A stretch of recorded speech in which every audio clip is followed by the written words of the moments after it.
Boa tarde, meus queridos. Como vocês estão? Deixo aqui o meu abraço para vocês bem forte. Quero que vocês sejam abençoados, quero que vocês sejam alcançados com a graça divina do Espírito Santo. Hoje estamos aqui na nossa quarta semana.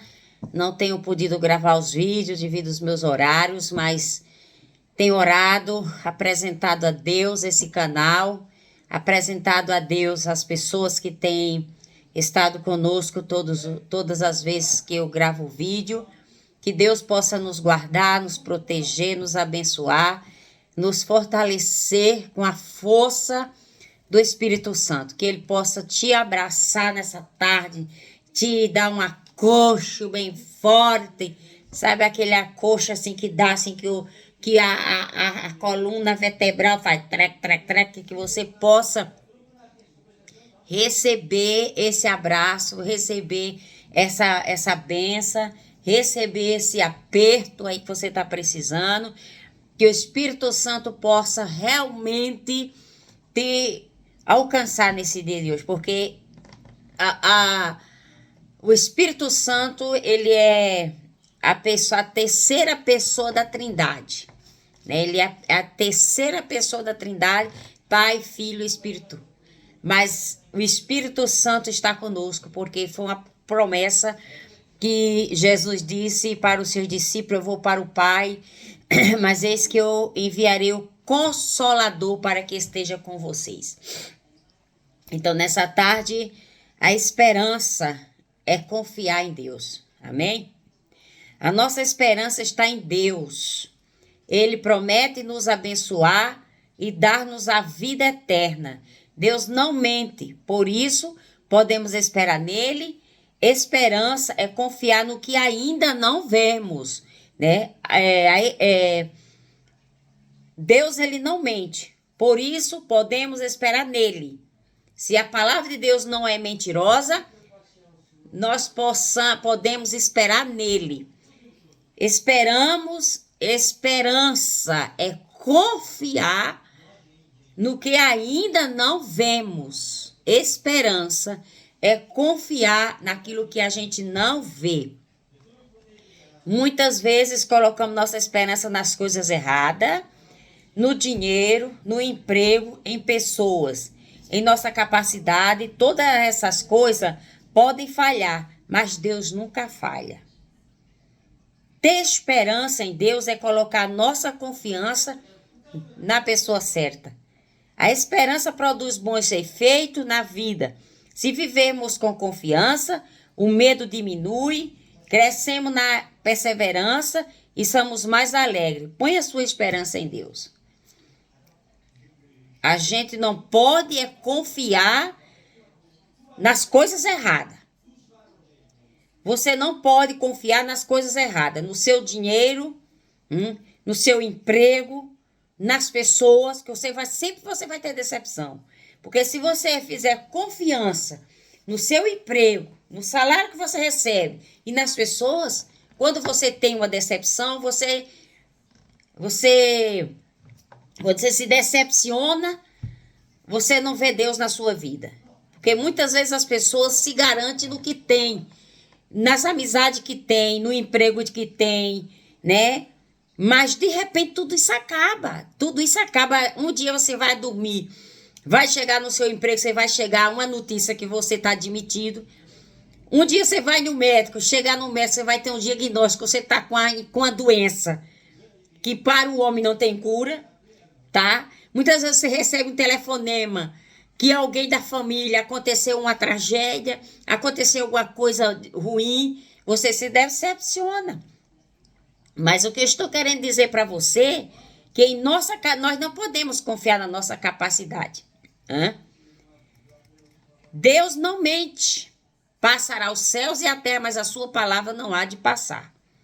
Por isso podemos esperar nele, esperando em Deus, confiando nele e ainda naquilo que nós não vemos. O que é que você não consegue ver? O que é que você não consegue enxergar? O que é que você não consegue entender? Pergunta para o Espírito Santo o que significa tal coisa na sua vida, e ele vai explicar, ele vai trazer o discernimento, ele vai trazer a palavra certa. Porque o Senhor diz assim, Jeremias 29:11, porque eu sou o que conheço os planos que tenho para você. É o Senhor que conhece os planos que ele tem contigo. Diz o Senhor, plano de fazê-lo prosperar e não de causar danos. Plano de dar a você esperança no futuro. Então, os planos de Deus é de quê? É que nós vivamos bem, que vivamos em paz. A palavra do Senhor fala em Romanos 5, diz o seguinte, portanto, agora, desde que fomos declarados justos à vista de Deus pela fé, podemos ter paz com Deus. Desde que a gente foi declarado justo diante de Deus, nós podemos ter paz. Paz com Deus, por meio de Jesus Cristo, nosso Senhor, pois devido à nossa fé, Ele nos colocou nesse lugar do mais alto privilégio, onde agora nós encontramos e nos levou a essa graça, viu? Através de Deus e através de Jesus Cristo, nosso Senhor, pois, devido à nossa fé, Ele nos colocou nesse lugar do mais alto privilégio. Romanos 15:13. Romanos 15:13 diz o seguinte, eu sei, meus irmãos, que vocês são cheios de bondade e de sabedoria, e que conhecem essas coisas tão bem que são capazes de ensinar aos outros tudo a respeito dela. Mas eu quero ler o 13. Que o Deus da esperança os encha de alegria. Que o Deus da esperança vos encha de alegria e de paz, enquanto crerem nele. Oro para que vocês transbordem de esperança nele, mediante o poder do Espírito Santo. É porque eu li o 14. Você vai ler aí na sua tradução da sua Bíblia. Romanos 15:13. O apóstolo Paulo está dizendo aqui que Deus dá esperança. Deus, ele é esperança. Deus é esperança para o abandonado. Deus é esperança para o desabrigado. Deus é esperança para o que está abatido, para o que está triste, para o que está desenganado, para o que está sem nenhuma luz na vida dele. Agora eu te pergunto, qual era as expectativas que Ruth tinha? Qual era a expectativa de Noemi? Qual era as expectativas de Ana? Mediante os ataques, mediante as críticas, mediante a situação que ela se encontrava. Ana era uma mulher rica. Seu marido dava o melhor presente para ela. Dava presente para Penina, mas o melhor ele dava para Ana, porque ele amava Ana, né? Mas Ana tinha tudo. Mas Ana tinha uma coisa que faltava nela. Era um sonho, era um desejo de tantas mães de querer ser mãe, de querer ter filhos. E essa mulher, qual era a expectativa dela? Que ela era estéril. A expectativa dela é que não seria mãe. Mas um dia ela decidiu desafiar Deus. Um dia ela desafiou e um dia ela teve a bênção de Deus na vida dela. Qual era a expectativa de Noemi? Ficar na terra dos Moabe ou ela voltar para a terra do pão? Quais são as suas expectativas? De ficar sentada em cima do problema? De ficar lamentando o seu problema? De ficar questionando, reclamando e murmurando? Ou você vai avançar? Ou você vai engatar a marcha da primeira e você vai andar para frente e você não vai dizer, eu não vou aceitar ficar parada, ficar paralisada, ficar estacionada, ficar estarrecida, nesse problema que eu estou enfrentando. Eu não vou aceitar esse problema porque eu não nasci para derrota, eu não nasci para perder, eu nasci para ser mais que vencedor em Cristo Jesus. Então tá aqui uma palavra para você que diz que Deus dá esperança, os enche de alegria e de paz. Deus dá esperança, te enche de alegria e de paz, enquanto nós cremos nele. Oro para que vocês transbordem de esperança nele, mediante o poder do Espírito Santo de Deus. Mediante o poder do Espírito Santo de Deus. Nós não somos nada sem o Espírito Santo. Nós não somos ninguém sem essa terceira pessoa da Trindade. Ele é santo. Se você blasfemar contra o Pai, contra o Filho, você tem perdão. Mas se você blasfemar contra o Espírito Santo, você não tem perdão. Porque o Espírito Santo é Espírito Santo. Ele é o poder que desceu sobre Maria e quebrou ali, ó, o jugo, quebrou a canga. E ali desceu como que uma coisa que você não vê, que você não toca, que você não apalpa, tem o poder de te encher, de fazer você transbordar, de fazer você sorrir, de fazer você chorar de alegria, e muitas vezes chora de tristeza, mas ele está ali para te acalentar, ele está ali para te sustentar, ele está ali para te amparar, para colocar as mãos e não deixar você tropeçar, não deixar você cair nas armadilhas. Entendeu? Não deixar você cair nas armadilhas. Deus está quebrando a arapuca nessa tarde. De manhã Deus me revelou a arapuca.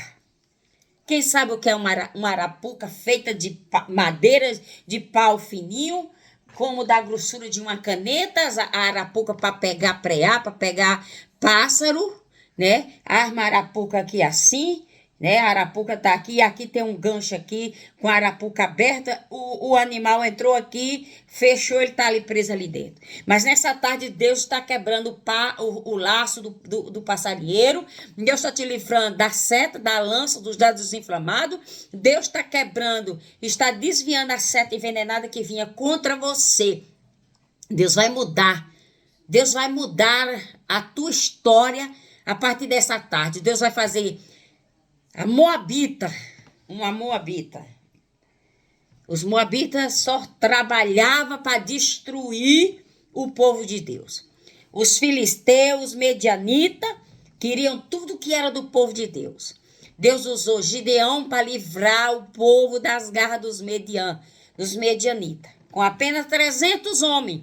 Não precisou usar espada, não precisou usar nenhuma arma humana. Usou simplesmente as armas espirituais. Josafá usou uma arma poderosa, que nós deixamos de usar essa arma para usar as armas do adversário, que é combater, bater boca. Entendeu? Muitas pessoas, elas batem boca. E bater boca não resolve nada. Josafá foi e decretou o jejum naquele dia. Não vamos comer enquanto Deus não responder. Todos jejuaram, grande, pequeno, médio, criança, os animais jejuaram. Até as vacas, jumentas, as ovelhas jejuaram naquele dia que Josafá decretou o jejum para que Deus livrasse ele das mãos dos moabitas. Nessa tarde que você quer resposta, se você quer livramento, se você quer alcançar uma dádiva de Deus, faça como Josafá. Decreta o jejum na sua casa. Hoje ninguém come nessa casa enquanto Deus não responder. Mas as pessoas hoje não conseguem jejuar. Se elas jejuar das 6 da manhã a meio-dia, elas começam a se tremer toda, começam a ter tonteira, porque o sangue está cheio de açúcar. Meus irmãos, vou dizer uma coisa aqui para vocês. Eu escutei um médico falar que quando a gente está com muito açúcar no sangue, o nosso cérebro fica cansado. O nosso cérebro fica difícil de ter raciocínio. Isso é verdade, viu? Porque um dia desse eu comi aqui quase meio quilo de doce de leite. E depois eu fui gravar o vídeo, eu estava com raciocínio muito lento. Então, para um pregador, deixa eu te dar aqui uma dica aqui. Se uma pessoa, se por exemplo, você foi convidado para ir pregar hoje à noite, né? O que você vai fazer? Você vai fazer um jejum. E você só vai entregar esse jejum depois da pregação. Você vai ver como o seu cérebro vai raciocinar rápido. Você vai capturar rápido as respostas. E você vai poder ter mais acesso, livre acesso ao trono de Deus. Para que a mensagem possa descer até você. Entendeu? Porque se a gente come bastante, porque a mania do evangélico é essa. É jejuar, mas quando entrega o jejum, ele come a metade do boi. Aí a barriga fica desse tamanho. O cérebro encharcado de açúcar, de insulina. Aí a gente fica travado, empancado, o raciocínio diminui. Então, isso é verdade, viu, irmãos? Isso é verdade. Então, se você quer ter vitória, faça como Josafá. A rainha Esther ficou 3 dias, irmão, 3 dias sem comer, sem beber. Para Deus arrancar a mão do poder que ele tinha ali. Que ele tinha poder, a mão tinha poder. Porque ele tinha um anel do rei. Na sua mão ele assinava. Ele mandava matar, ele mandava fazer o que ele queria, porque ele tinha permissão do rei. Ele tinha um anel. Ele criava o decreto e ele assinava com o anel do rei. Pá! Ninguém podia revogar. Mas a rainha Esther foi uma mulher que entrou no palácio para fazer a diferença. Entendeu? E ali, naquele jejum, ela foi pedir a Deus condições dela chegar até o rei. E ali pôde alcançar o favor do rei. O rei não estendeu o cetro contra ela, mas disse: diga o que tu queres, minha rainha, que eu te darei a metade do meu reino para ti. Olha o que é que o jejum não faz. O jejum faz até os seus inimigos dividir o que tem com você. Viu? O jejum faz com que os seus inimigos rastejem, lambam o pó dos seus pés. Tá, irmãos? Porque a gente não pode medir força com o ímpio. A gente mede força com o diabo, com o cão, jejuando, batendo e declarando e determinando e lendo a palavra de Deus. Está escrito: o Senhor dos Exércitos está conosco. O Deus de Jacó é o nosso refúgio. Vinde contemplar as obras que o Senhor tem feito. O choro pode durar uma noite, mas a alegria chega pelo amanhecer. 1000 pode cair à tua direita, 10.000 à tua esquerda, mas tu não serás atingido. Nem o mal te sucederá, nem praga nunca chegará à tua tenda, porque o Senhor dará ordem aos seus anjos para te guardar, te proteger por onde quer que você vá, por onde quer que você passe. Aquietai-vos, sabes que eu sou Deus. O salmista Davi disse que os inimigos dele iam ser como lesma, viu?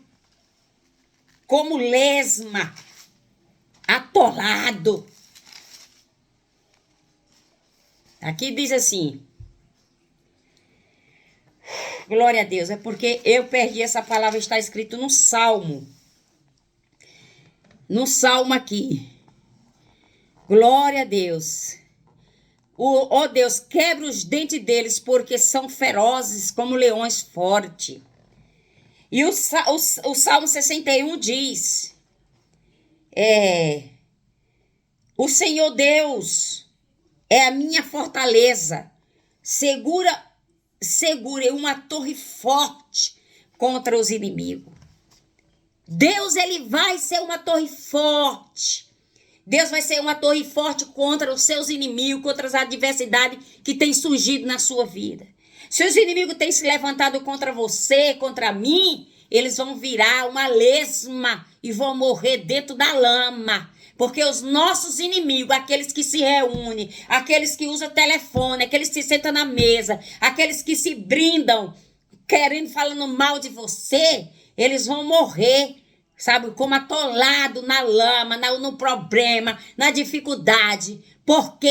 Sabe por quê? Pode clamar que Deus não vai nem responder as orações de pessoas dessa espécie, desse estilo, viu?